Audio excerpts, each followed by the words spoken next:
ഉമ്മാന് പകരം കൊടുക്കാൻ എന്റെ കയ്യിൽ എന്താണുള്ളത്? ഉമ്മ നൽകിയ അമ്മിഞ്ഞ പാലിന് പകരം കൊടുക്കാൻ എന്റെ കയ്യിൽ സാലറീസുകളില്ല, എന്റെ കയ്യിൽ കറൻസികളുടെ ശേഖരമില്ല. എത്രയെത്ര കോടാനക്കോടി കൊണ്ട് ഉമ്മാന്റെ മടിത്തട്ടിലെറിഞ്ഞാലും ഉമ്മ തന്ന ഒരു തുള്ളി അമ്മിഞ്ഞ പാലിന് പകരമാകില്ല. പ്രപഞ്ചത്തിലൊന്നുമില്ല. ഉമ്മ നൽകിയ ചുംബനങ്ങൾക്ക്, വാപ്പ നൽകിയ കരതല സ്പർശങ്ങൾക്ക് പകരം കൊടുക്കാൻ ആ ധനാധുനിക ലോകത്തൊരു കുന്ത്രാണ്ടവും കണ്ടുപിടിച്ചിട്ടില്ല. പാതിരാറിന്റെ സമയങ്ങളിൽ ഞാനും നിങ്ങളും ഉറക്കമൊളിക്കാറുണ്ടോ മുഅ്മിനീങ്ങളെ? ഉമ്മമാരെ നോക്കുവീൻ.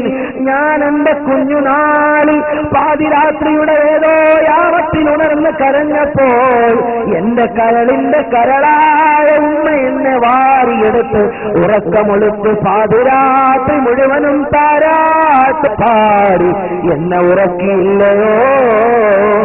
ഈ താരാട്ട് പാട്ടിനേക്കാൾ മധുരമായൊരു പാട്ട് ഞാനോ നിങ്ങളോ കേട്ടിട്ടുണ്ടോ?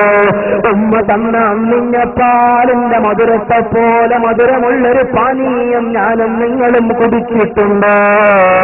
അതിനുമ്മാക്ക് പകരം കൊടുക്കാൻ എന്റെ കയ്യിലെന്താണ്? ആ ഉമ്മാക്ക് തിരിച്ചു കൊടുക്കാൻ എന്റെ കയ്യിലെന്താണ്?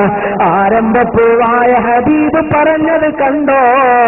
മുതലാളിയാകട്ടെ, പ്രമാണിയാകട്ടെ, പൗരപ്രമുഖരാകട്ടെ, പ്രൈം മിനിസ്റ്ററാകട്ടെ, രാഷ്ട്രീയ നേതാളനാകട്ടെ, പ്രസംഗിക്കുന്ന മുസ്ലിയാരാകട്ടെ, ഏത് വലിയ വലിയ വലിയ ആളായാലും എടാ നിനക്ക് സ്വർഗം എവിടെയാണെന്നറിയുമോ?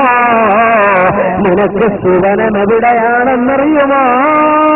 അൽ ജന്നത്തു തഹ്ത ഖദാമിൽ ഉമ്മഹാത്ത്. ഉമ്മാന്റെ കാൽപാദത്തിന് ചുവട്ടിലാണ്, വാപ്പാന്റെ കാൽപാദത്തിന് ചുവട്ടിലാണ് എനിക്ക് സ്വർഗം.